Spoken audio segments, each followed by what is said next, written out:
It's the year 1884, and we find Hannah Elias fresh out of prison, Moinsaming Prison in Philadelphia, Pennsylvania. Hannah Elias would go on to move to New York City by 1885, soon becoming one of the richest black women in the world, uh, which is no easy feat, right? 19th century. Hannah Elias was a famed sex worker, if you will. That's how she got her start, but she was not simply a sex worker. Not that if she stopped there, it'd be something wrong with that. But she, as well, would go on to lead or pretty much run her own brothels, right? A network of brothels throughout Harlem, throughout New York City, serving all sorts of clientele, which is how she accumulated her wealth. She also got into an affair with a prominent glass factory owner named John R. Platt, and uh, it is imperative that you know that part of her story because she blackmailed him, right? She blackmailed him. He called her, the newspapers reported that he called her his ebony enslaver, right? So this sister was no joke. Hannah Elias was no joke. And she had multiple affairs, right, with a seductress for sure, but a business minded savant at that. All right. So just shout out to Hannah Elias. I can't leave you without knowing that how her story ends is she got into another relationship with John. This was not a marriage, with John Nail. Look up John Nail. John Nail was a part of the Afro American Realty Company that was started by Philip A. Payton, the father of Harlem, if you will, right? First major black property owner of Harlem. But she took a page out of his book because she's also known for evicting some of the white tenants in her properties, not brothels, right? She started to own just regular residential properties and evicting her white tenants, stating that this was only going to be for respectable colored families from here on out. Right. So Hannah Elias was no joke. She had a revolutionary side to her, a business side to her, and a free spirited for sure side to her. And she ran off with John Nail's butler, Cato, in 1915, never to be heard from again. Hannah Elias. Welcome to Road to Legacy podcast. It's Freedom Friday. We going from Hannah to Halle Berry to Trump versus Trudeau and to the lotto and how all these things tie into freedom. All Man, right, yeah, grace and man, peace. that's deep about Anna, man. That's deep. That's deep. She was in Harlem. She was in Harlem, right? I think the dumb bar. Harlem. I That, think the dumb. What happened? She can't be from the dumb bar, nah. huh? And Oh wow. She was also Jewish, if I'm not mistaken. she definitely had some. I don't know who. Well, her mother was predominantly white, and it may have been Jewish. That I can't recall, but I know her father, Charles Elias. He's reported as being a Negro with Indian blood in him. All right, which I don't know if it was Blackfoot, Cherokee, or what, That's but that's fact. So my black fact was Holly Berry. Holly Berry. Well, she's the first woman to win the Academy Award as lead. I think it was, and okay. and I thought the Monsters Ball was not a good movie. I'm I don't sorry. think it has "the" on it. That's like Well, saying It the wasn't. Facebook. It wasn't the. That's for Hmm. sure. Yeah, Monsters. get it right. I can't even say monster right. So, I can't even say that right. So I'm just trying to say, that I just think that that's it. But anyway, go ahead. Yeah, no, man, you just opened the door to Holly. We're gonna talk about You Holly. did open the door to Holly. Right. I love me some Holly. We got a vibe on Holly. Yeah, No, let's vibe on Holly, man. check it out live. Okay, I I got ain't gonna vibe on Monsters Ball. Wow. My recollections are a bit too vulgar, I think, for our channel. But Nah, let's talk about it, man. It's not too vulgar. Let's talk about it. back when Monsters Ball came out, um, it was a DVD collection, that I had or that my mother had. And yeah, I certainly dipped into that DVD, that DVD in particular. All right, so I guess I'm aging myself too, talking about DVDs. But yeah, man, I was like 11, 12 or something. So I'll tell you, I was prime age for just, learning what it means to love myself, right? it. Yeah, so that scene, and I think I mean, I wasn't looking at this scene anymore, and I ain't gonna get any more graphic, but I remember Donald telling me that it wasn't actual, it wasn't real, and so I was like, "Word, wow, that's crazy." Just how they play with your Wait, imagination. what did I tell you wasn't real? You told me that scene between Holly and Billy, right? Oh, Holly and Billy Bob was Thornton, not real. that they weren't actually, Having physical intercourse. having relations. Uh-huh. Yeah, Yeah. man. I remember That's amazing. that movie very well. And in fact, to Martin's point, I don't agree with her winning an Oscar or Academy Award or whatever she won for that. Do y'all liken it to Denzel and he won his Training Oscar Day? for? Kind of. Yeah, I do. Maybe. Yeah. That's a good example, analogy. man, because I think that he should have won the Academy Award or the Oscar, whatever it is, for Malcolm X, Glory. I mean, there was numerous films, just like Halle Berry should have won for Losing Isaiah, or she should have won for, I wouldn't say Swordfish because that was the first time I saw them.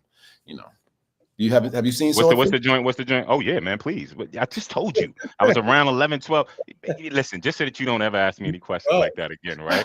Holly. So now y'all was calling me out just recently, like, yo, you've watched mad movies, right? You watch, or watch mad stuff and all of that. But that's really my upbringing between my mom's taking me to the movies and my grandmoms and my pops, right? But now pops is no holds barred as far as what we've seen. Mom's not really too much either, but it was certain things that she was just, I guess maybe it wasn't even her taste, her style, right? The stuff popped. So two of the first movies is Rosewood. I remember going to the movies to see that.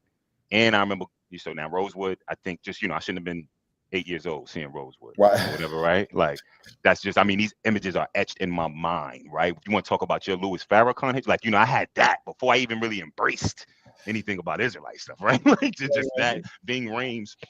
Right, like that's a scary thing. You don't need to see that as a kid. As much as I want to put my kids onto anything like that. That was a Baby Boy, right? Baby Boy. Oh yeah, Baby Boy. When you hit him up on top of the. You just the baby. We was in the cooking eggs. Shout out to Dana. By the way, shout out to Dana on the check-in. Shout out to Dana on the check-in. Grace and peace. Dana's on the check-in, Doc. Yeah, man. I know. But between Rosewood and The Last Boy Scout, which was a movie with I don't know if y'all know about the movie with Bruce Willis and Damon Wayans. Last Boy Scout, classic. The Last Boy Scout, yeah. So these are the movies that I was seeing like before I even hit 10 type thing, right? And so Halle Berry is a stripper in that movie. Right, she dies early on. She's standing on the stage. Yeah, I was always a fan of Halle Berry is the sexiest black woman on. Like some of my boys, they're like, yo, I never got that. I'm like, what? You ain't see The Last Boy Scout? What? You ain't see Swordfish? You ain't see just start running it down. So I love me some Halle. She got killed in The Last Boy Scout. She did get killed in The Last Boy Scout. Boomerang. Oh yeah, Boomerang. Now you took it. That's when I first fell in love with Halle, man. I had to do a full rotation, man. Boomerang. That's when I first fell in love with Halle. Man. I don't know if she got surgery before or after that. If she got any type of surgery. Here we go. I don't know. Did she? I love her, but she looked totally different. Yo, looking for a flaw. Innocent. You about to mute his mic, man. You about to mute his mic. Man. Did she have it? It is Women's Rights Month. It's Women's History Month, man. Yo, Can we not? Right? You know what I'm saying? Like, why you got to be the hater? I think that's why we put you all the way on the right side of the screen. I think she's the finest black woman and one of the finest black women. I think that Angela Bassett is a little fly than her, but I just think that Tina Turner Angela is my favorite, honestly. Tina Turner, Angela. Ooh, I hear you. Yeah, that's hard to argue against. Tonation, her tonation. What? It's like, okay. Yeah, so but she was in there, and Puffy was in that movie. Who else was in it? What's the dude? The other people was in that movie, and the story was basically about her. Oh, in Monsters Ball. Yeah, Monsters Ball. Just her sadness in the whole movie. Her son got ran over by a car. She was Billy Bob Thornton was a correctional officer that had her husband locked up forever, who happened to be Puff Daddy. Was Diddy having parties at that time, you think? Yeah, probably, because he had the baby Oy with him in the scene.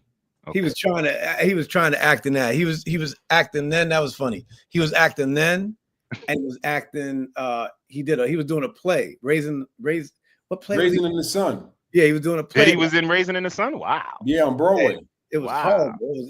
But he had some horrible reviews because he's not a great actor. But Halle Berry, I guess she carried that. That's why she won the Academy Award. I guess that's why she won. You know what I'm saying? Because she carried it. What's going on? A Negro. Yeah, no. You about to give a advertisement to somebody who ain't even giving us no check, and inspire, influence some black folks to be drinking whatever tropical fantasy bottle that was.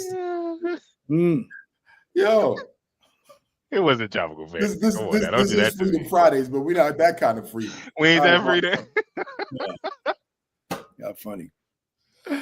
Yo, so it was a trip. So, but Halle Berry is fun, man. She's made a bunch of films that I'm a super huge fan of, and your black fact was Hannah Elias, and just to think about Hannah Elias, it also reminds me of I guess I don't want to jump too fast, but I'll just say the name. We'll go into it a little bit. Stephanie St. Clair. Oh yeah, the queen, the sister queen of Harlem. We are going into that, yeah. Oh yeah, all right. So what's the light half? Go ahead. So this is the light half of the conversation. So if y'all are tuning in right now, you are getting the light half of our conversation because it's going to get heavy in a minute, like y'all know we always do. So I guess what the question is, if you won the lotto right now, or I got to clap my hands when I'm saying this right now, what would you do? Go to you first, Kurt, because you're in the middle. Oh, if I won a lotto, what would I do? Certain family members and loved ones, I'm gonna hook up. Y'all know y'all got $100 coming y'all way. Nah, but that'd be crazy though. $100. Yeah, save money, change people, man. Nah. But my main thing, like I'm looking at this lot right now as they're building buildings in the Ville, right, residential. There's this one lot that hasn't been touched yet where I'm sure they got their eye on it. But if I had the lotto bread right now, a dope school is going up. A campus sort of school is going up from K through senior year of college and stuff, right? It'd be a multi sort of program. I'd look to do what Brother Umar claimed he wanted to do and didn't do, and then blamed us for not giving more than $500,000, right? Or $500,000. Anyways, about that tangent. That's what I would do with the lotto bread. Is a school is going up, man. And it's touching on all the things that I wanted to touch on. But yeah, that's dope, Doc. The same question for you. You won a lotto right now. What would you do? You know what? I would get a lawyer and get all my family and friends together in one hall. That would probably be the first thing I would spend, is to spend money on a ballroom to get everybody I know. It might be 20, it might be 100 together, and everybody's going to get a check to what I think it should be. You know what I'm saying? But the lowest check I'll give is maybe about $50,000. The highest check I'll give, it depends on how much I hit the lotto for. So if I hit the lotto for, let's say, 100 million, the highest pay is 2 million. The lowest pay would be like 50,000. And what I would do is I would have that lawyer write everybody a letter saying, never ask me for nothing again after you get this money. Nothing. Don't ask me for shit again. Smart. That's really smart as well. Right? And then I would get me a house up in the freaking, after I paid my kids and everybody else, up in the mountains in the middle of nowhere where there's snow. I don't like dogs, but then I won't have to clean up no doo-doo. So I'll get me 2 big vicious dogs, and me and my wife will go up to that mountain to get away from everybody, almost every other week or every month, to get away from everybody. Including us? I'd be I'm away from y'all now, but I'm still close to y'all. I'm in Indianapolis. You know what I'm saying? I'm away from you now. But that's what I would do. I would get my house, not a big mansion. It's a nice tiny cabin in somewhere in Massachusetts or in Canada where it gets cold and the snow be coming down. As long as I got the heat and everything, and everybody else can kick rocks, and I'll do my stuff. And other than that, my regular charitable stuff and Road to Legacy stuff. But other than that, nope. That's it. Get away from people. Yeah, when you said do your stuff, I thought you was about to drop a Kendrick Lamar line. I just thought. I don't know. Let those our viewers know that I don't know anything about Kendrick. I can't even say his name, Kendrick Lamar, and I don't want to know nothing about him. Damn shame. I know. If I won the lotto, the first thing that I would do is get an attorney and an accountant.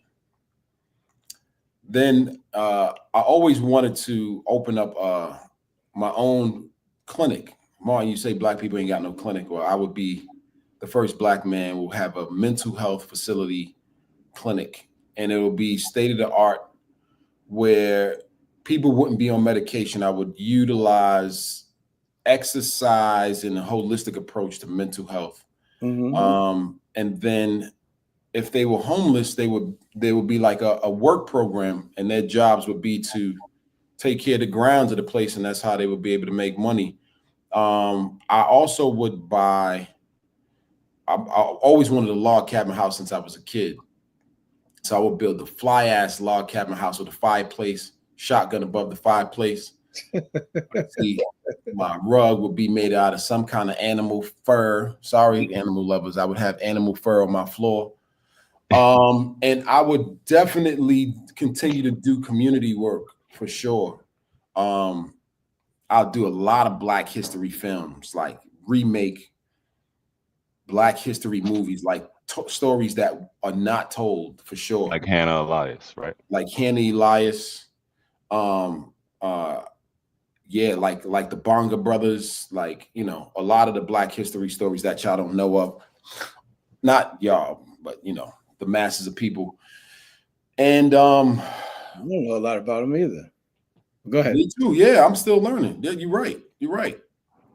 Me three. And I would travel a lot, man. I would travel a lot. I would like to take kids from low-income communities somewhere they've never been before. But yeah, that's what I would do. My kids would be straight. The wife would be straight. You know, if I, you know, maybe have 2 or 3 wives, I don't know, maybe be like King David or something. But that's what I would definitely do. If I won the lotto, I wouldn't be buying no Louis Vuittons or no you know, even though I like Ralph Lauren, but I wouldn't buy Gucci. What about the Range Rover? What about a Range Rover? I probably would have a Range Rover. Right. Probably will cop a Range Rover. Because, you know, I've always wanted a Range. And what else? A fleet of Ford Broncos and Sprinter vans. Nah. I wouldn't do that. I definitely wouldn't do that. Well, what's your getaway vehicle then? My getaway vehicle? No, I'm playing, brother. But freedom, right? But yeah. But freedom, yo, and then I would buy, instead of a Range Rover, I would buy this Avani SUV, which is a Black-owned SUV. And I would get the most expensive joint that's there. I think they have one at $75,000. They're top of the line. So y'all should look that up. It's called Avani, Avani, Black-owned electric car, better than the Tesla. But yeah, that's what I would do. That money would get me. I would just get it far away from human beings as much. The only thing charitable I would do would start a foundation, and I would give money to companies or people that I know. But other than that, I do not want to deal with human You're going beings. to the top of a mountain, man. I'm just curious about the mountain. I know it's going to be in the Appalachians. I don't want to deal with no human beings. I'll come back, but I'll do it foundational wise. Because everybody, you know how people are, man. Nobody's satisfied, no matter what you do. I don't care what color you are, where you from. Ain't nobody out there satisfied, man. I'm one of them people. Well, that's why if you doing community work, yeah, you know, you got to be doing that for yourself. You got to be doing that for yourself first and foremost. I'm dealing with 2 nonprofits right now, and nobody's satisfied. And they're doing great work in the community. 3 nonprofits, and nobody's satisfied. Everybody got a complaint. People agendas. Yo, you know, how come you can't have this? The air conditioning ain't working. Why you didn't give me that? Where's the coffee at? You know what I'm saying? So that's why I get away. So that money will help me get away from the human people. Where would y'all travel with that money, with that bread? Like some of the top places in your mind. Is it out of the country? Is it you got somewhere in mind of where you Um, going or where you taking people? I yeah, know we know Martin is taking people to Egypt. That we ain't going back there. Instead of we going to Egypt, Martin, with you and stuff, right? Just by the way, you won. But that's not. Go ahead. But that's not a place that I would go if I had millions. Okay. where would you go if you Yeah, had go money? ahead. I go to Cape Cod, Massachusetts. Cape Okay. Cod. I go to Cape Cod, Martha's Vineyard, or Nantucket.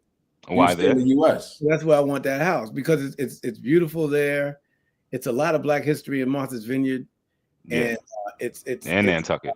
and it's on the ocean, Or is and that all Nantucket? it's in the country that I know, which is my country, Mm-hmm. and that's where I would go. I would go and live there and vacation there constantly. Mm.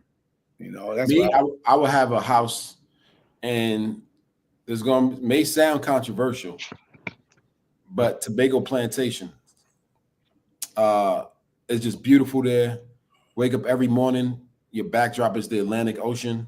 Is that the name of a city, or you would have a Tobago plantation? What you saying? That's the name No, of a place Tobago in Plantation is actually in Tobago, Trinidad and Tobago. Okay. And it's just beautiful, man. It's just beautiful. I definitely would have a house there, and I would go probably like 2 times, 3 times a year. But one thing I didn't say is I would build an underground bunker, big ass underground bunker. Mm. I want to die with everybody else. Not with everybody else. I don't want to come out the hole and see zombies and shit. Nah. My joint would be tight. I die.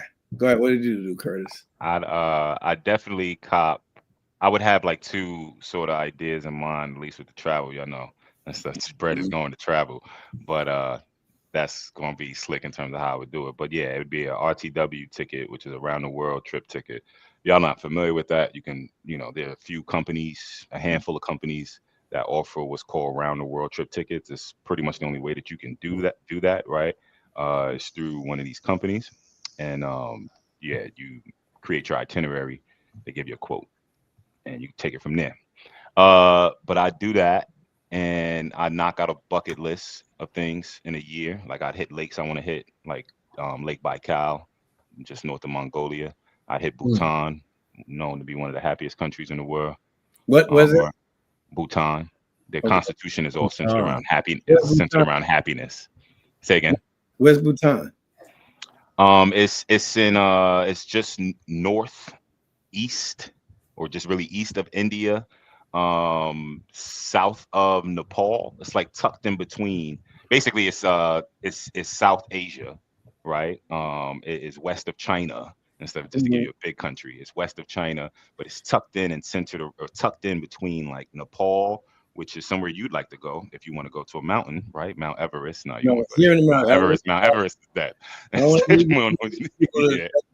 any new people complaining about shit.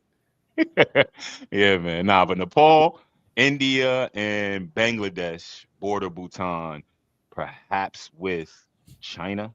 I forget, but yeah, it's in that region as far as Bhutan is, and it's really high up on a mountain, a country that's highly elevated on a mountain. But yeah, I go to places like that. The mountain, they got like huts or buildings, or yes, it's a city that like sort of curves. It's buildings.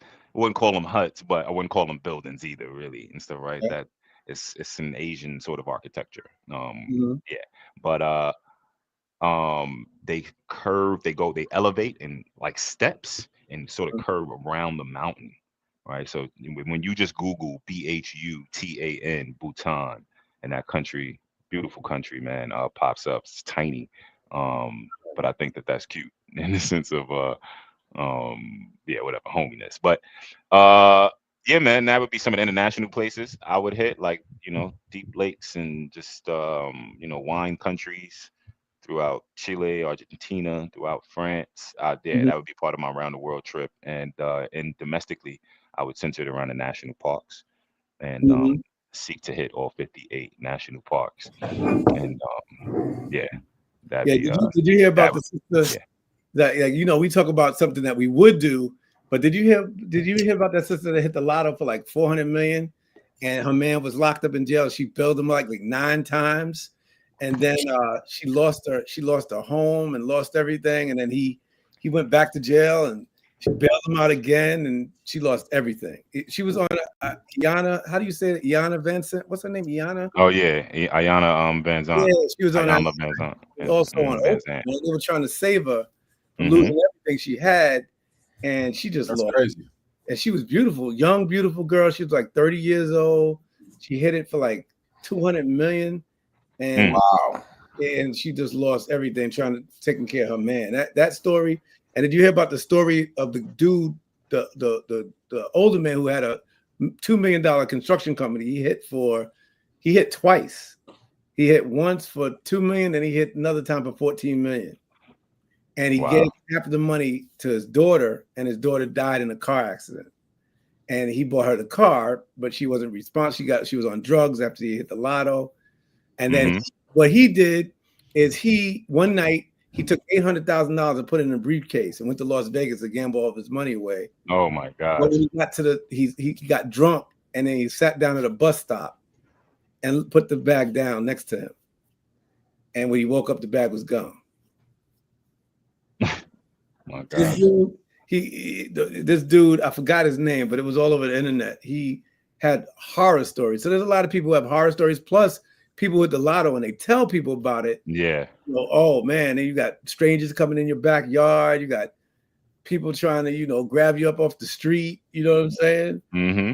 So, we're saying what we would do, but one thing we would have to do is protect ourselves. I didn't play the lotto last night. I should have. If I won a lotto, I'm not going to claim the ticket. I'll tell you that. Ain't nobody gonna know. Some countries you got to go. So some states you got to go. Some states you got to go, and some states you got to tell them. But there's some dudes that go and they put like a mask on, or they put a pig head on, or they go, they go right, or they don't say their real name. But some people, they just have their lawyer go pick it up. You gotta trust that lawyer. Yeah, huh? You gotta trust that lawyer. Just made me think of spouses and like how finances, get into, just see how it can get tricky and get sticky and get messy and all of that, man. Yeah, as soon as you do it right away. You give your spouse money. You give them. Yeah, that's why you led with that. He was like, "Yo, I'm getting everybody together in a ballroom." Right, and then you chance a party. If your marriage is tight, if your marriage is tight, like the Bible says, you're one. You don't have to worry about the money. Just like the Bible says, if your marriage is tight, or you know what you're doing, and your marriage being tight doesn't mean that you're all in love and everything is all beautiful and everything. Right. Marriage is tight is both of y'all having a certain understanding about each other. I've been learning that the last 10 years. Certain understanding that you have about each other, and you love each other for what? No freaking reason. Love is when you love somebody for no reason. If they broke, if they ain't got money, if they rich, no reason. So I've learned that I love my wife for no reason, and vice versa. We say that all the time. No reason whatsoever. That sounds like Al Bernard. Well, it's true. No reason. No, I love it, man. I love it. No reason. And then you give your money, and you don't have to worry about it because it's going to come right back. You got to make sure you clip this part, Donald, later, so that his rib can see it. All right, his beautiful queen, Jared, can see it, and stuff, right? And that's it. But outside of that, though, I was just gonna say, man, and basically coordinating your story with the Lotto couple to just marriages, how you was just speaking about loving your wife for no reason, loving each other for no reason, and y'all agree, of course, and it's to your point actually that married couples, they fight, right? And they make up, right? Or they feel bad later on and stuff, right? Like with any good, healthy relationship. That being said, it reminds me of this story of Dilsey Pope. Dilsey, Dilsey, Pope, Pope. And remember we were speaking about would we have been a slave owner, right? Last time we had on some slaves in the last episode. And right now you just brought up, well, we speak about what we would do, but versus what would happen and everything, right, is a whole nother thing. So Dilsey Pope, it was a enslaved sister in Georgia, and she got her freedom. She was manumitted, and she purchased her husband because since like 1810, it was easier to just own your family and get Kind of like Free Frank. exactly right. So Dilsey Pope comes up as a slave owner in Black slaveholder history. On record and on paper, that's what she was. She actually did hire her husband out, right? She paid him, but she did hire him out, right? Labor. They had a fight. Mm-hmm. Take a guess is what you think she did. Put him back in slavery. He is still in slavery technically, right? Even though she's like sort of paying him off the books, if you like it. But yeah, in the sense of she sold him to another master. Damn. She sold her husband to another. This is a story you can look up called "Selling Poor Stephen," and she like a natural normal white boy. She felt bad, right? She felt bad about it afterwards. She tried to buy him back from the neighbor, all right? Apologized though. I tried to buy him back from the neighbor. He refused to sell him back. So poor Stephen, ended up in poor slavery. Well, she learned her Right. lesson. She learned her Wow. lesson. She learned her lesson. Ain't it just crazy, man? As far as Freedom Fridays go, and how finance plays a role, and marriage plays a role, and It's just true. that power dynamic, and that to me, that story relates far more, even more than, because that was a flip a little bit on your story, but far more than that, it relates more to women's power, but in particular, I'm talking about sisters, and this ain't to, because we about uplifting them, and this has all been about uplifting, but this is a reality that I'm about to state today. Just that threat of being able to call the cops on your husband, right? And this has happened and stuff. But being That's able to call the crazy. cops on your husband, right? It's just a similar threat that Dilsey Pope wielded against Stephen. Like, yo, you know it, and you act up, sell your ass right to the neighbor.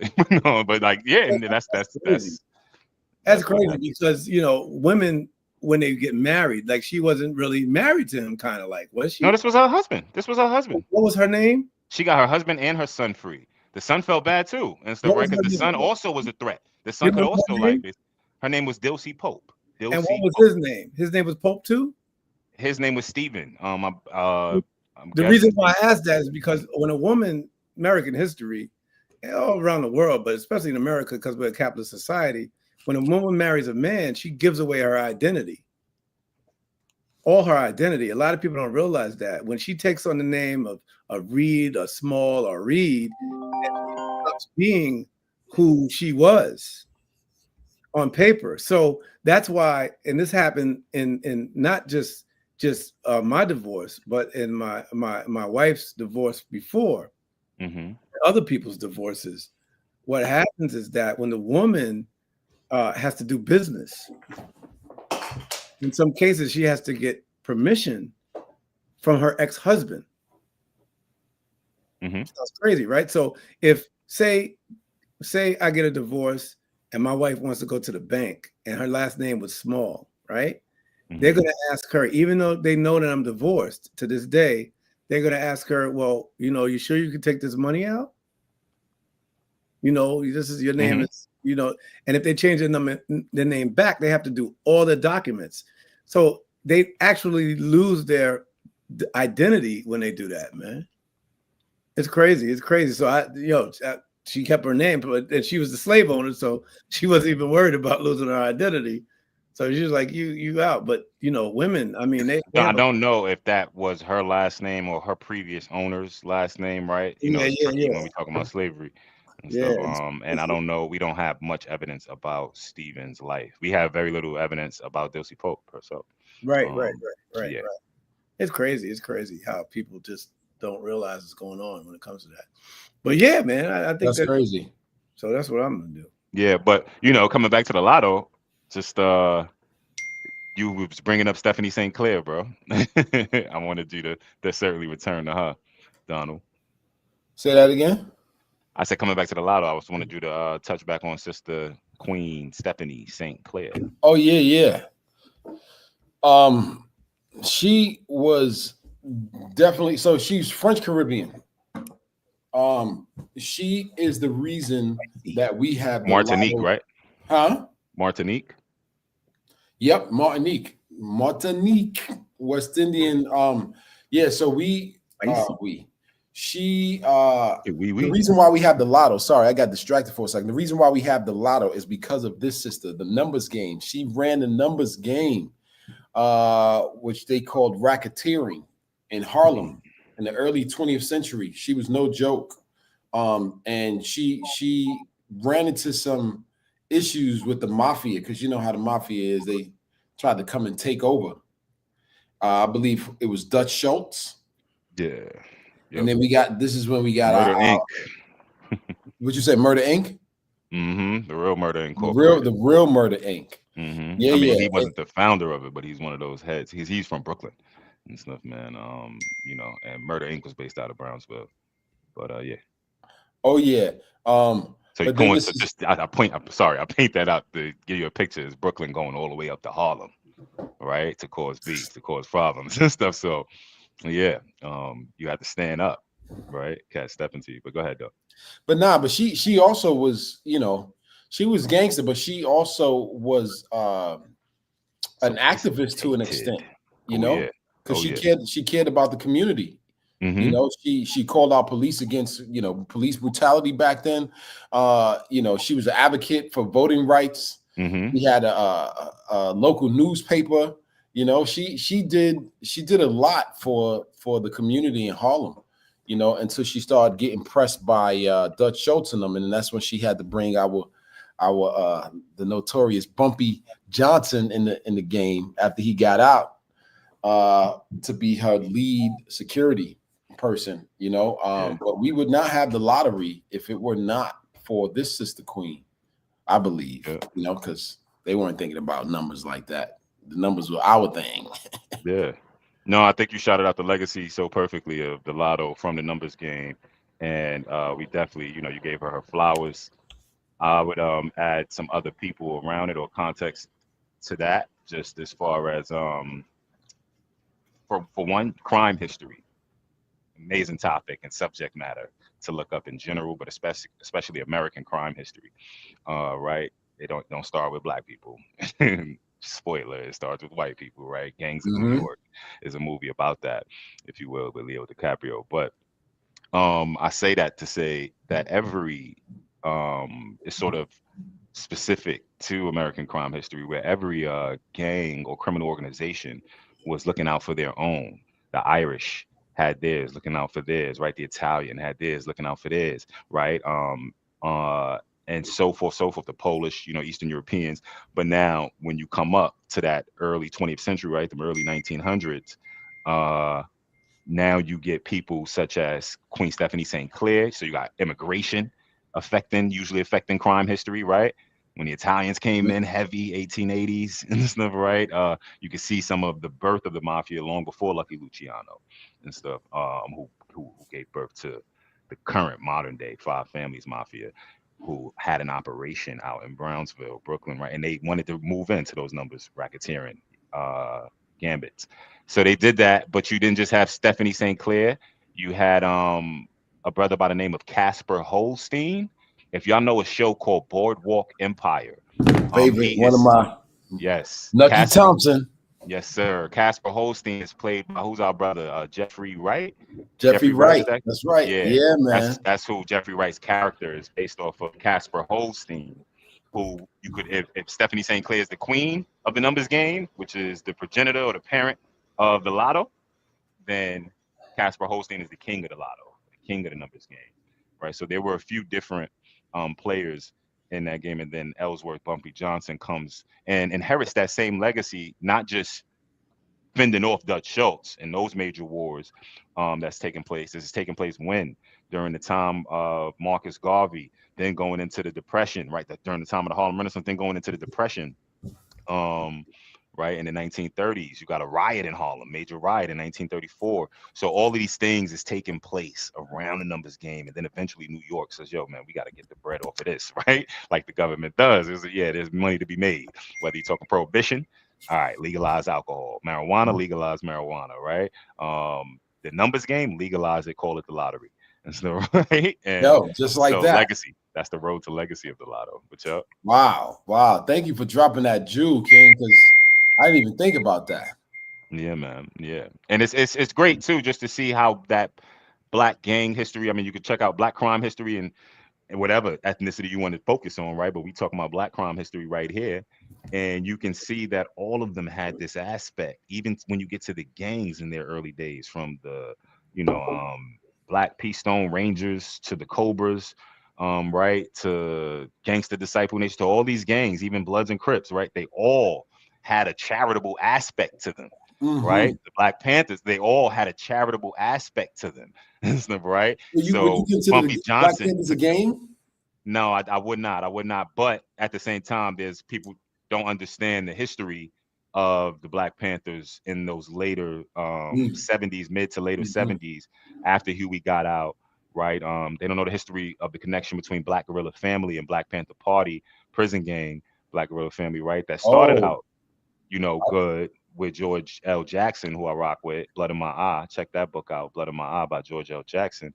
But yeah, they got into crime, they got into drugs, they got into all that. Huey Newton, was definitely hanging out with the wrong crowd and extorting cats and stuff, right? So it's so while the Black Panther Party, to be clear, 1966 to the very early 70s, that was just a social political organization, right? Community grassroots type organization. But yeah, it faltered along the way. Yeah, that's off the chain.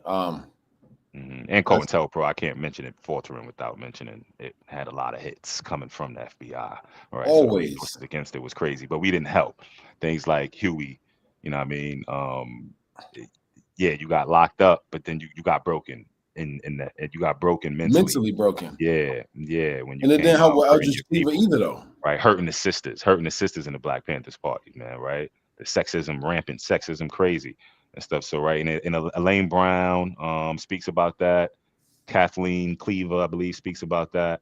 So shout out to the sisters of the Black Panthers the Black Panther Party that was holding it down, in particular in the mid 70s to late 70s.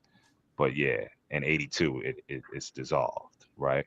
But it was the sisters always holding it down in the beginning too. Don't get it twisted, but I'm saying they was leading in the late 70s, but they were always the backbone of these brothers who wasn't. We got to protect, respect, and love. Isn't that always the case though? Like I think about Coretta. I think about Betty Shabazz. Betty Shabazz. I think about Anna Marie Douglas. Yeah, Anna Marie Douglas. Also, why am I drawing a blank on his name? Winnie Mandela. Of course, Winnie Mandela. We just continue going down the line. Why can't I remember the brother's name? Oh, you're trying to think of a brother, and I'm naming all these women, my fault. No. But his wife, his wife in particular, who held it down. Medgar Evers' wife. I can't remember the sister's name. Merle. Yeah. There's always women who are holding things down or holding things up, and behind the scenes to help these men get to where they are. And then I want to, what about John Lewis' wife? What's her name? I don't know nothing about her. Yeah. I felt sad. And of course, Martin got to be blunt. Touchdown, brother. He got to be that blunt and everything. Where's your couth, man? They call me Christopher. They call you what? Christopher. I'm Crass. Yo, damn. Her name was Lillian. Her name is Miles. Lillian Miles. Yeah, no, they were married from 68 to 2012. Oh my God, man. Jeez. They had a son called John Miles Lewis. Yo, but I only brought that up because today she passed in 2012. As Martin reminded us earlier that today they didn't divorce. She passed in 2012. Sorry. Huh? Yeah. I'm sorry. I said that they divorced. I think she passed away in 2012. Not divorced. Yeah, she passed away in 2012. Oh, okay. Dang. Let's pause for a minute. But yeah, so today is the anniversary of Bloody Sunday, right, Doc? Mm-hmm. The 60th anniversary. The 60th anniversary. Can you tell us a little bit about Bloody Sunday, Doc? I don't know too much about that either. We are entering our heavy half, folks. Yes, we have about 30 minutes for the heavy half. Oh, we do. That's what we enter into the heavy half. We enter in the heavy half right now. Yes. Well, on Freedom Fridays. I can't really speak too much on that because I don't know too much about the whole Selma thing, some of the Alabama thing, but it's about the bridge, crossing the bridge and the big walk from Selma to Montgomery. Am I right or wrong? Yes, sir. To Montgomery, and it's the day they got their asses beat on the highway by a whole bunch of police officers. It was horrible. But that's what happened, man. Once again. And that's what Bloody Sunday was about, just like it says. But I'm sure Curtis can explain it a little better if you want to. Well, yeah, man. I think just like Donald, you hit the nail on the head too. Right in. Yeah, brother. Touchdown language. I can't put it as as Christopher put it and stuff, right? But Christopher. Yeah, that's what we're gonna call him now, Christopher. That's what he wants his name. You can put the image up too. Yes. So like he goes off screen. What's the name? Bunsen, who's the dude you put up? But yeah, go ahead. Bunsen Maddox. Go ahead. Mm-hmm. So we got what? John Lewis and Martin Luther King ran that, right? John Lewis and Martin Luther King were the ones who marched in that. Am I right? Well, yes, you are correct. At different times. It's the anniversary of Bloody Sunday. Yeah, they marched together and not together, at least during the first march, because it was a series of more like at least some phases, let's say that, broken up in phases. We're gonna talk about Bloody Sunday. We're gonna give it, definitely a little bit more detail. I just wanted to shout out one more women in the list of that Donald was dropping, and we can go all day on women as far as that need, their flowers.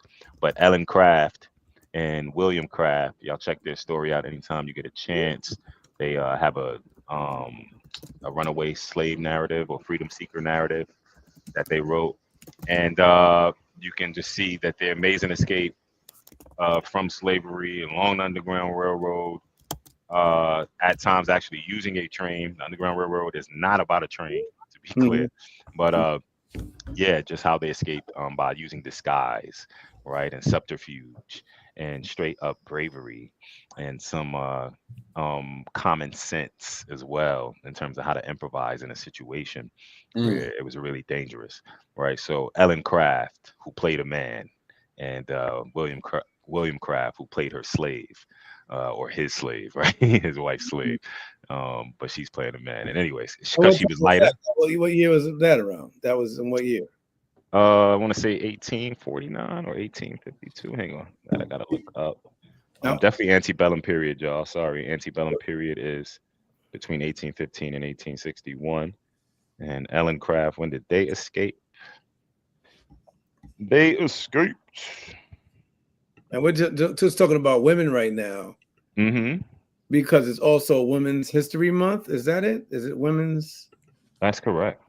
It's Women's Month, Women's History Month, just like it was. So we go from Black History Month right into Women's History Month. Right. So so then that's one of the reasons we're talking about. And as you look for that, as we catch up to what's going on now, we look at someone who people can actually think about, somebody that people can relate to. Right. Usually, people don't relate to people, their ancestors from the 1800s. I don't know why, but But we'll look at Assata Shakur. Roseanne Chestnut, that's up over there in Cuba right now, laying low. Trump wants to go out there and get her and bring her back. Right. Okay. I was a year off, y'all. It was 1848. 1848. 1848. Yeah. So 1848. That's a long time ago. Yeah, man. And it's the 19th century. If ever we were to truly get into it, we get into it, but just as a society, we would find it to be the most interesting century of all. And so, man, the 20th is no joke. What years in the 19th century?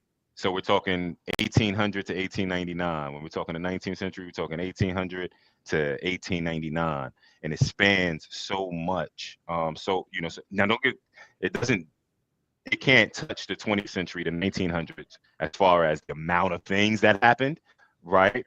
Because so many things happened in the previous century, as far as technologically and just inventions wise and civil rights, all of that. There's forget about it. The 20th century is crazy, but the 1800s, the 19th century, you have the most pivotal war in this country's history, at least between that and American Revolution. But you have that happening, and so that's pretty much about it that they give us, and they don't even, the society doesn't give us that really, right? There should be as many movies about the Civil War as there are about the Holocaust, right? And if not more, right? And so I say that to say because there are thousands of movies about the Holocaust, books, all of that and stuff, right? And there's tons of books about the Civil War, but there's just not nearly enough, as many blockbusters as there should be. That's all. So the 1800s, I mean, what happened back? I'm just thinking, what happened back in the 19th century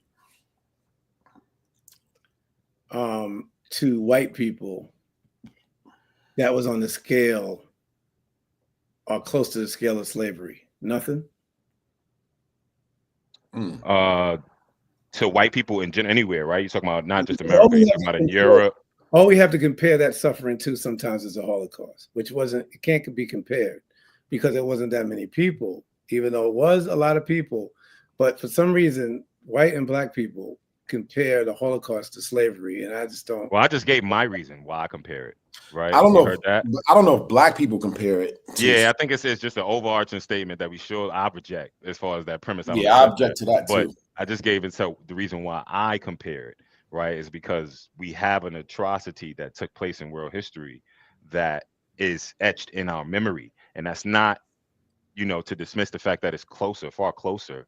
A century just far closer than the Civil War is to this time, right? So you could just put recency bias in there, right? Just because that is closer, then maybe that's influencing the reason why that story is prominently told more than other stories, right? And so this ain't about, I could care less. I'm talking about this event, the Civil War. Yeah, that's definitely something, and it's profitable. We know why that is. It's number one, the Holocaust is profitable, and number two, the people who I'm talking about Civil War is profitable, but not as much as in America, not as much as the. I mean, I'm speaking business wise, not as much. Yeah, as the Holocaust. Me too. Yeah, but it's never had a chance. I mean, obviously the Holocaust is more profitable because there's more content out there, right? More films, more footage, more silent films. Please, the Civil War. Wait, what do you mean? What do you mean by that? I don't. Yeah, please give some context to that. That is more profitable. Doc. He's saying that the Holocaust is more profitable. Yeah, what do you mean by that, Doc?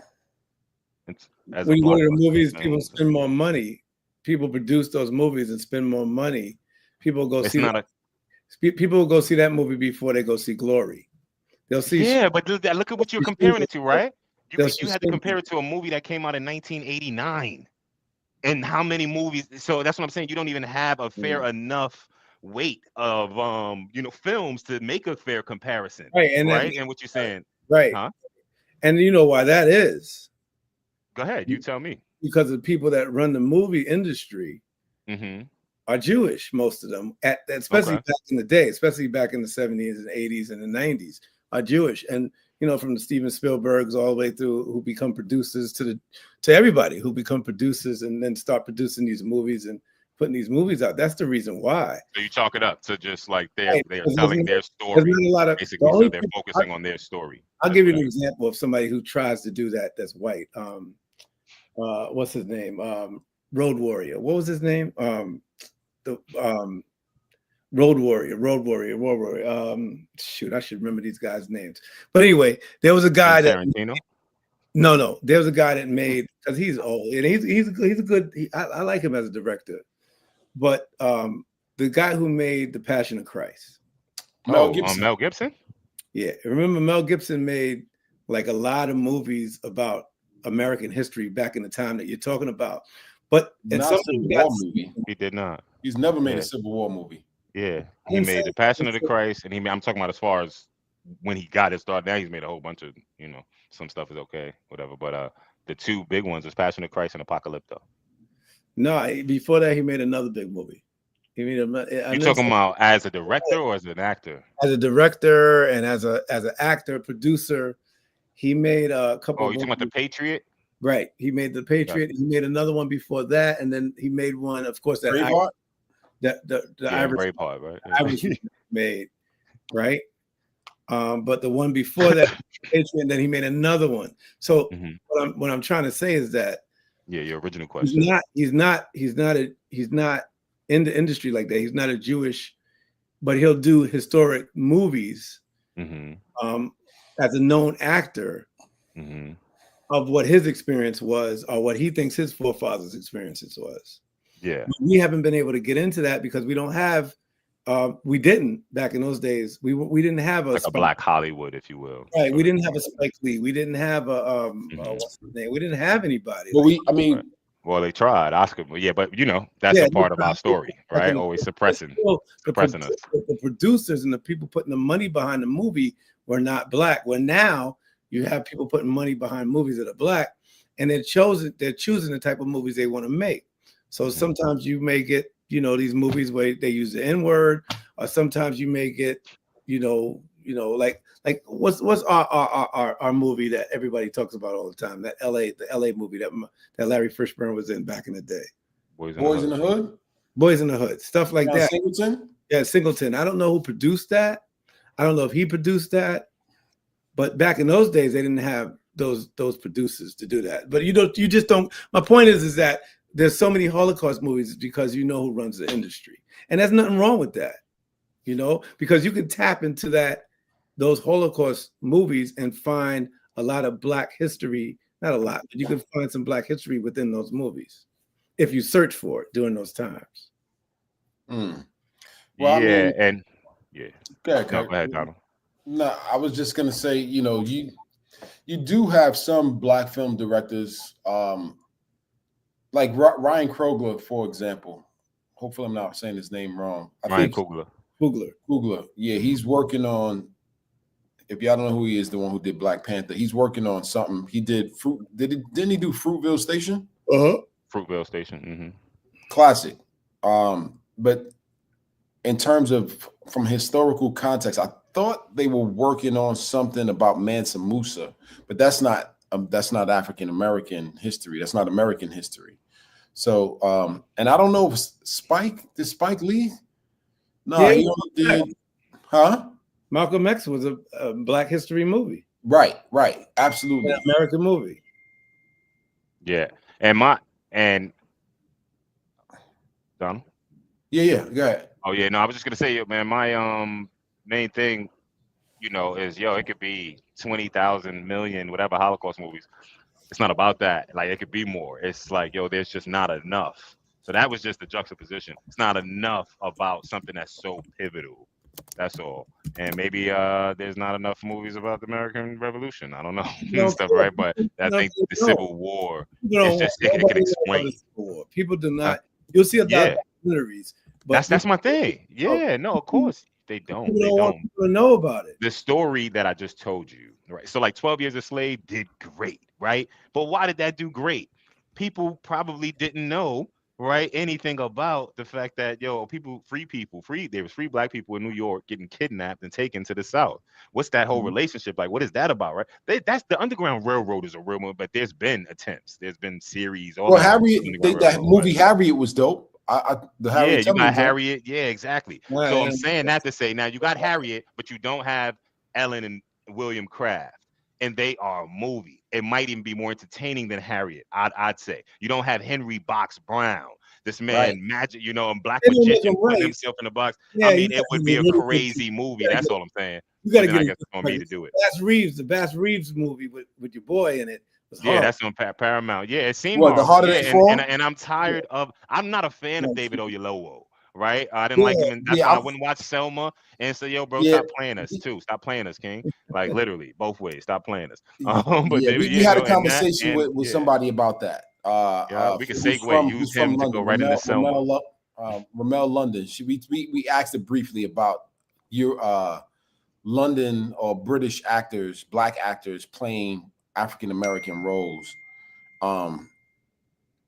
It's crazy though, because to your point, Kurt, there are so many amazing stories that could be told. Like Tyler Perry dug his hand in to do a Black American history story, which I thought was actually pretty good recently. Which one was that again?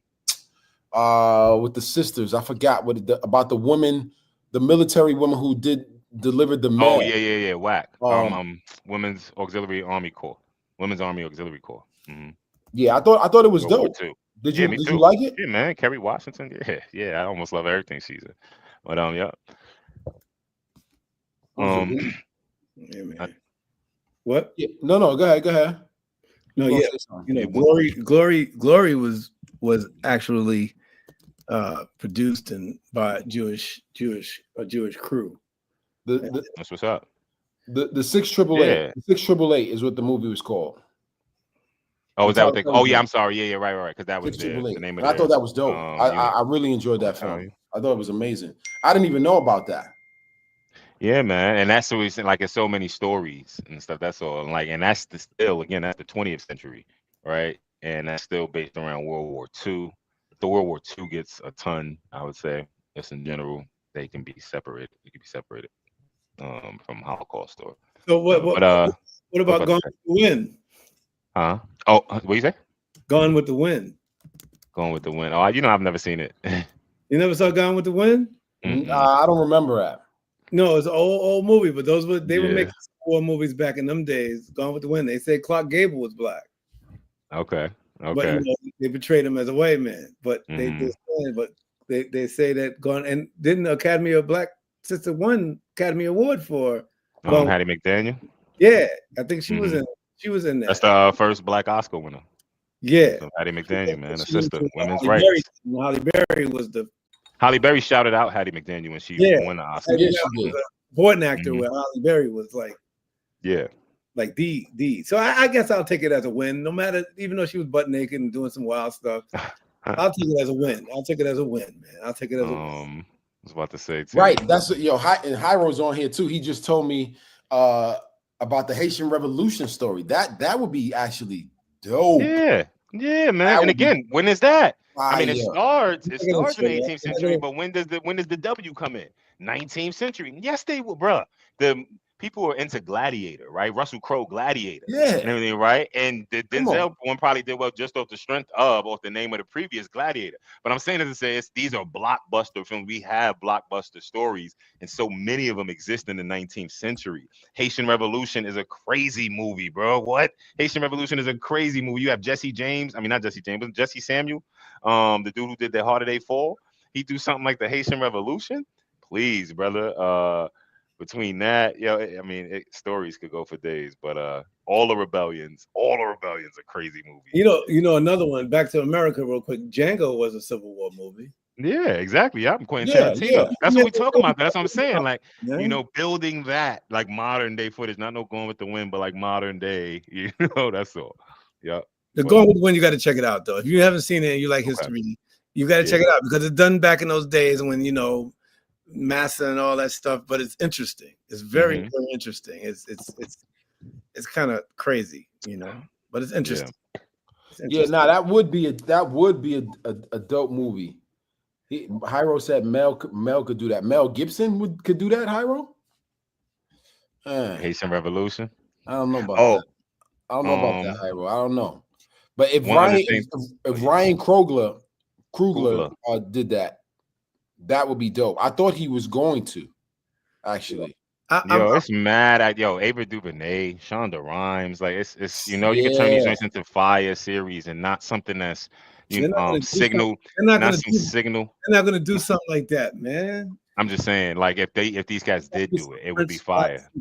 It would be fire. That's all. Yeah, Hyro said that Mel Gibson is the only one who would dare to do that story. Yeah, that's what I'm saying. Mel Gibson is he don't be playing. He don't care what anybody says. Yeah, see, if I hit the lotto, don't let me hit the lotto, man. Those movies are coming out. I don't care. Oh, you might say that. Now, here's a perfect example. Doc, do that disclaimer. We need that disclaimer, Doc. Just side note. We need that disclaimer. You think, hey. Come on now. The History Channel, right, used to be whack. The History Channel used to put on people, even Ken Burns, used to put on people that would doubt Thomas Jefferson's relationship with Sally Hemings, excuse me, right? Betty was her mom's. Now, the History Channel has a whole special on Thomas Jefferson, right? And I mean, multiple episodes dedicated to talking about the Hemings family. and that whole relationship. I'm saying in the sense of they speak about these stories now. It makes for a better series. The truth. It's far more entertaining and everything, right? Yeah. Like this is far better if you just compare to some of the old History Channel episodes to the new Thomas Jefferson series, even to some of Ken Burns. The difference. We spoke about the Lotto just now. Lastly, we spoke about the Lotto. Stephanie Queen St. Clair, whole episode or two mentioned dedicated to her in their series called "The Booze, Bets, and Sex." The booze, bets, and sex that built America. Right, the type of stuff History Channel is putting out. The booze, bets, and sex that built America. And there's an episode on the lottery, right, and its origins to the numbers game and the numbers racket. And Stephanie St. Clair plays a crucial role in that, right? So it's just again stories. These stories are interesting. That's why they get included now. But you need a curiosity as well, man. I don't think that it's all like sort of insidious or malicious. I think a big part of it is they're telling their story, right? Yeah, who runs the industry is telling their story, but then secondly, you need a curiosity to know these stories. That's what I was going to say. Who's going to come out? Because people don't come. There's a lot of Civil War movies out, but nobody goes to watch them, man. Yo, what Civil War movies, my brother? Like I'm not. Come on, what you talking about? There's not a bunch. The reason why we don't know about it. Name me 5 great Civil War movies right now. Name me 5. I know it ain't top 5 Tuesday, but just name me 5 great Civil War movies. We had Django. Okay, and that's not even a Civil War movie. That's not a Civil War movie. That's really not even a Civil War movie. No, it is a Civil War. It's a slavery movie. Going on down. It's a slavery movie. It's a slavery movie, right? Yeah, during that era, right? It's a slave. That don't necessarily. Civil War is 1861 to 65. I'm being but anyway. The snake. But you're talking about the 1800s. Okay. Let's just say the 1800s. Okay, hold on. Let's say the 1800s. Let's broaden it because I did say the 1800s. All right. So wait. 1 second, because I looked that up real quick. There is Glory. Okay, come on, give me. Yeah, let's do it. Lincoln. Okay, Bond 2. Emancipation with Will Smith that nobody really seen. Oh my God! It's like nope. But whatever. Let's just include it. I guess right. Free State. Hold on. What was the first thing you said? You said Glory. So we got Glory. We got I'm sorry, I lost count.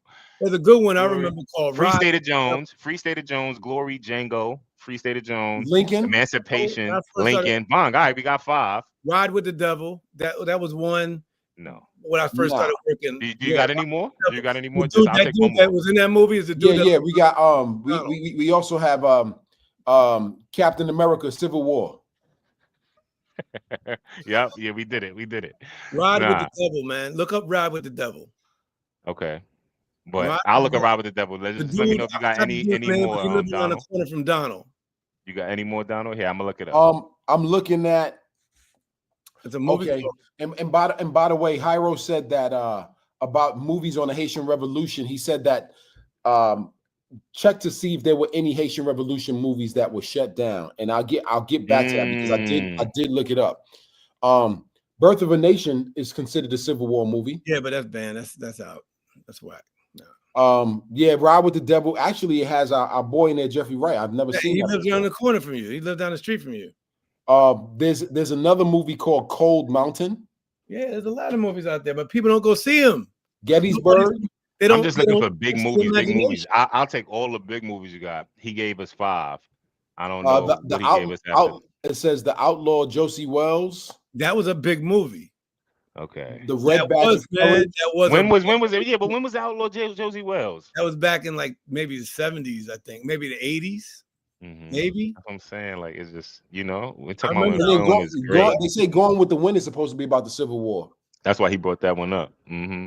Yeah, but that's really, really as far as blockbuster.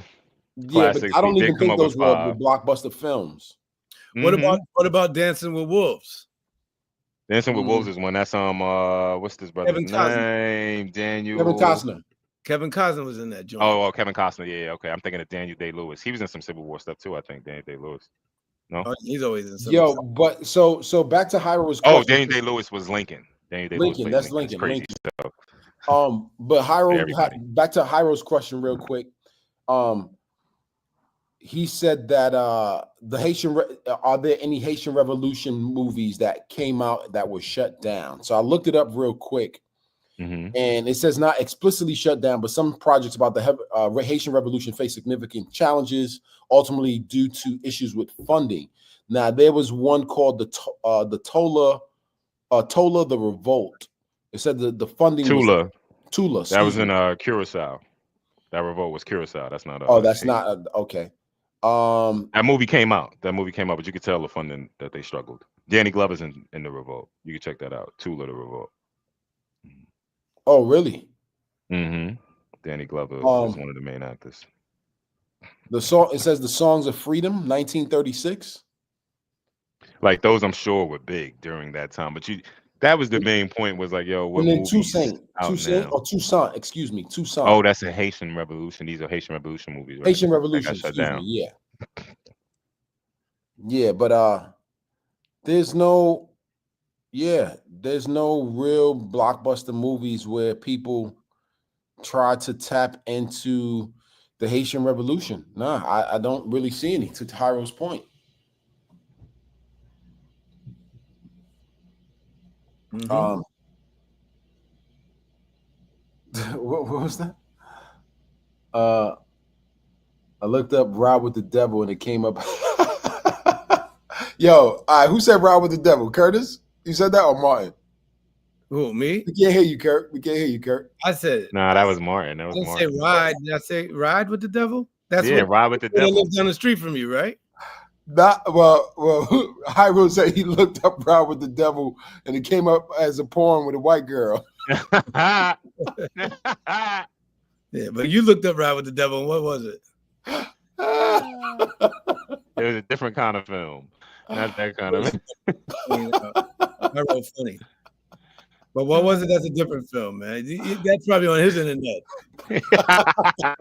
In his feed, right? His feed. Coming up in his feed. And before he go to work, he presses the button. He's like, Ride with the Devil. Oh. Yeah, man. Right? Legacy stuff. Hyro, what kind of Google have you been searching, my brother? That's some AI. You got some AI for your ass. I'm telling you, you're putting Ride with the Devil and porno jumps up. And a racial porn too on top of that. But Ride with the Devil. Oh my goodness. That's what they used to him associating those words with and everything. Got it. No, let's leave Hyro alone. He said his algorithm. Yo, now Hyro, look up with Jeffrey Wright, Ride with the Devil, 1999. I need to watch this actually.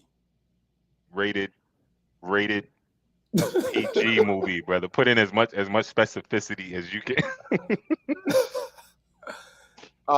It says Ang Lee's remarkable savage Civil War set. Western stars Tobey Maguire and Cheat Ulrich and bushwhacker buddies sparring with Union soldiers to avenge one of their father's deaths. They join forces with the rebel Simon Bacon and his former slave Jeffrey Wright.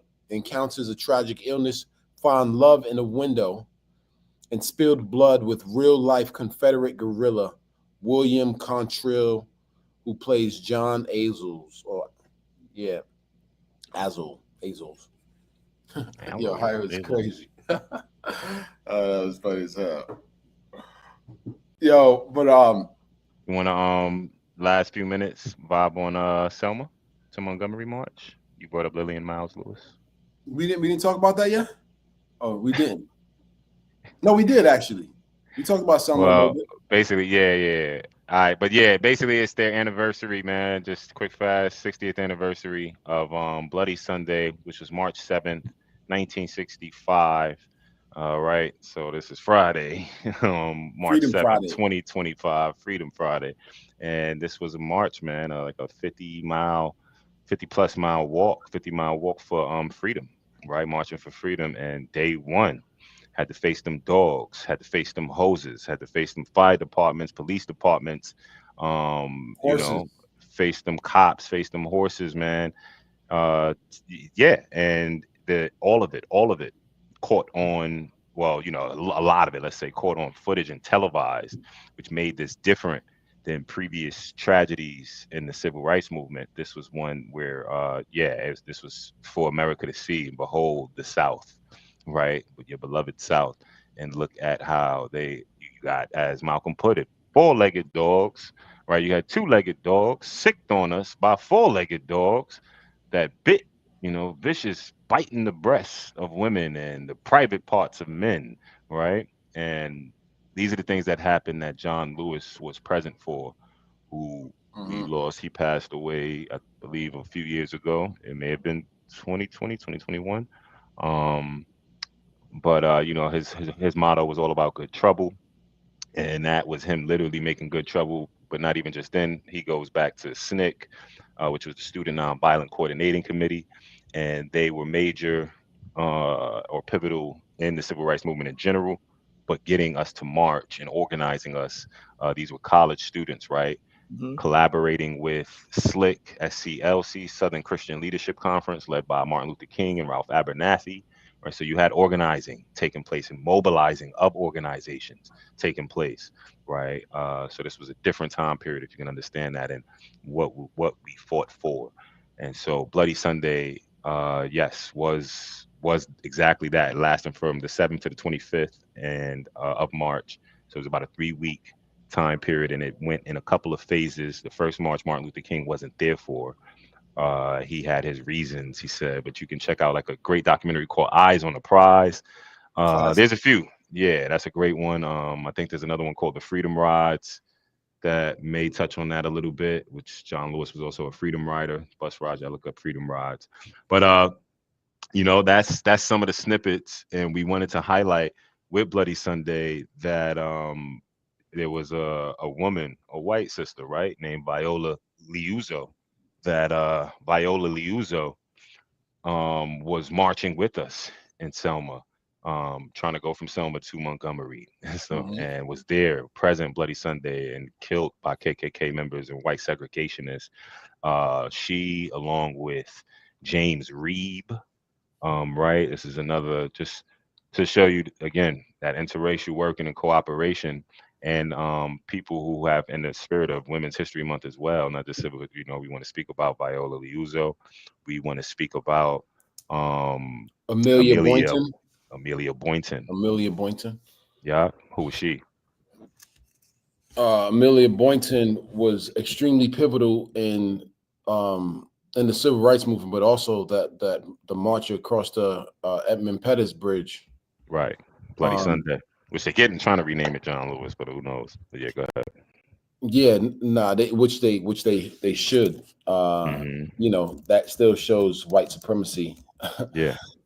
Amelia Boynton, Anna Lee Cooper. I don't think I vibed up with y'all about her, but she was also crucial and a stalwart, a pillar of the movement, as well as organizing that particular march, and she was present. So we just want to shout out sisters of all colors that was there, but definitely our sisters, and as well as Viola Liuzzo, who was a sister to the movement. And yeah, for sure. And then what one of the other things that I want to say about Bloody Sunday and what it helped to give birth to and major support after that was the Voting Rights Act. That's what really forced that bill to be passed. Yep, the power of those images, being broadcast in the homes of America, right? And Martin knew that. Yeah, and that's probably very tactical. Sorry. That was a smart move, and that's one of the things about Martin Luther King, man, that people didn't realize is that, or maybe they did, but he was very, very strategic. The team that he worked with, they were very, very strategic, and how they moved and how they did things. And then it also goes and shows the power of media, man, because if it were not for media coverage, that voting rights would have never happened. People's emotions are not evoked and moved. Yeah, not at all. I don't even think it would have galvanized as many people. So and that kind of strategy today, going against the Trump Like Trudeau trying to go against Trump. Need that type of strategy today, man. But yeah. We do. You know, it's crazy the time that we are living in, and we are gonna tap into more of that. But the next episode. The next episode. That's right. The next episode, y'all, is gonna be on Sunday. Sunday will be our sure? Sunday. I thought you was. Oh yeah. That's right. We thank you. The next episode. Music Mondays. Music Monday. Yes, Monday. Yes, Monday. 10 o'clock. See y'all. I'm sorry. Hyro man in the chat on Instagram, he just said, check out 1,000 blows, and it's not a porn. Yeah, see, I want everybody to know that Hyro is just a friend of ours, and I think you say a different word that starts with an F and R. Go ahead. He's a comedian, and he's from New York, but since he's been in another state out in California, he done lost his ever-living mind. See, he ain't here to defend himself. And you going. He said seriously. Because he knows that he done lost his mind. He just want to get us to Google 1,000 blows, and he know what's gonna pop up. Like, you know what I'm saying? And he hoping that we in public somewhere, and right, and then some images come up like, oh no, my friend told me to Google this. Everybody like, yeah, sure. In any form, we do not promote 1,000 blows on the Road to Legacy podcast. He said it's on Hulu. He said it's on Hulu for real. Oh wow, Hulu's getting into that now. Why is it? Why are we talking about Hulu on this channel? You sure we won't get in trouble with Facebook talking about Hulu and 1,000 blows? We definitely are. You said it 3-4 times. He said it's about a black boxer. Yeah. Yeah. Okay. All right. Maybe it's a Jack Johnson or Sam Langford. Elo. We actually are gonna get Hyro. We're gonna have you on the podcast soon. Yeah, we got to do it the next time. But so for now, what are we doing now? Are we about to finish off now? What's going on? Yeah, we're getting ready to wrap right now. He said and woman gangs. 1,000 blows is about a boxer and woman gangs, by the way. That's great. Okay. Dope. Right. I know we were joking. Dope. So I don't know if this is passed or not, but I want us all to continue to pray for these immigrants that have been sent home to different places or sent back to where they are supposed to be from.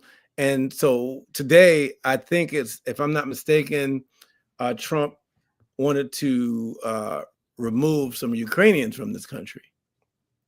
That's a big move when it comes to this. So, people always think that it's just that when they come from people that look like us, black and brown people, that they won't go to white people, they won't go to Asians, they won't go around to other peoples, but they're going to connect with so many people and send so many people and destroy so many people's lives that we have to be prepared and we have to support each other. So I am not a total Ukrainian fan when it comes, but I am a fan of America. And I think that we do have to protect ourselves. And one of the ways that we protect ourselves is to actually give some money. This is just my opinion to the Ukrainians to fight Russia. And I don't think they should stop that. And I definitely don't think that they should be sending Ukrainians back to Ukraine during a war. Yeah, well, that's not going to happen with Trump because he is in cahoots with Vladimir Putin.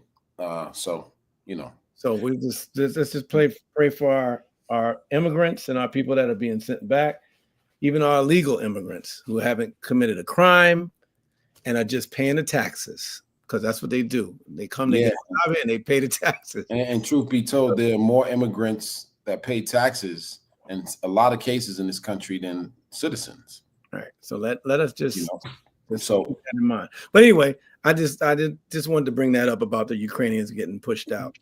Yeah, man, for sure. I'm gonna let that go through, but I don't know if they did already. Maybe the Supreme Court may stop it, but we'll see. Yeah. But this has been another, a great conversation with my brothers. Another great episode of Road to Legacy podcast. It was a lot lighter than we want to go, but sometimes we can't be heavy every single time. All heavy. Yeah. Yesterday was a heavy conversation. It was a great conversation. Especially when we got people who support us, like our friend Hyro. Yeah, he normally can't make it on. So on the West Coast, so he's up early because he's in the West Coast. So right now it's about what 8:30 out there. Uh-oh, we're breaking So up. he was up early watching us. He shoot. normally doesn't tune in, but he caught us on today, which is great. So Hyro, thank you for coming through. Dana, thank you for coming through. We love y'all. Everybody stay safe out there.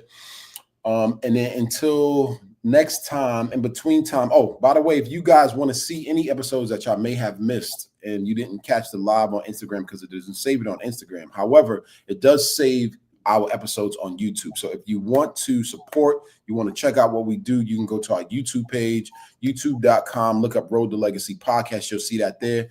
Don't forget, we also have the merch that you see us rocking. So if you see anything that you like, this represents our judicial system that governs this country that's falling apart. Curtis is rocking that on my Castle Hill Chill, which is paying homage to the community I grew up in, also to my mom, Roxanne Reed. It is Women's Month. Big shout out to her. And yeah, we also have the Patreon page if you guys want to support and donate to what we do. You know, we do the toy drives. We're going to be doing tours soon and a bunch of other stuff. So you can support that way. And then look out for our website that is going to be up soon and a brand new episode that is going to be released very soon. We are excited about that too. And any words y'all brothers want to say? Because I said that's a task. That's a task too for us. When we do these podcasts, it's a task for us because we all have lives outside of what we're trying to do to give back and to influence. And it's a task. So, you know, when we bring these things out, please, you know, support us and check it out. We're going to be asking in the future for just donations to help us continue to help out communities that we're from and also to contribute to people who don't have. Another thing is don't forget that we're on YouTube, right? No, I'm sorry. Let me take that back. Let me start off. Yeah, you did say that, but you didn't say that we are on Apple Podcast. Spotify. And we're on Spotify, and we please, if you want to, wherever you can get your podcast, whatever you can get your podcast, like Curtis said, if you want to look at our old podcast and check out what we were all about, then you can go to that. And don't forget that was how we started and how we're going to continue to go forward. So, and don't forget to subscribe to our YouTube page. That is so crucial. Subscribe to our YouTube page if you like. Hyro, you tell a lot of jokes. Subscribe, man. I can't even talk. Yeah. Like the video, it costs you nothing. Subscribe, it costs you nothing. That's right. Shout out to y'all. Grace and peace, good people, from the Road to Legacy. Peace. We out.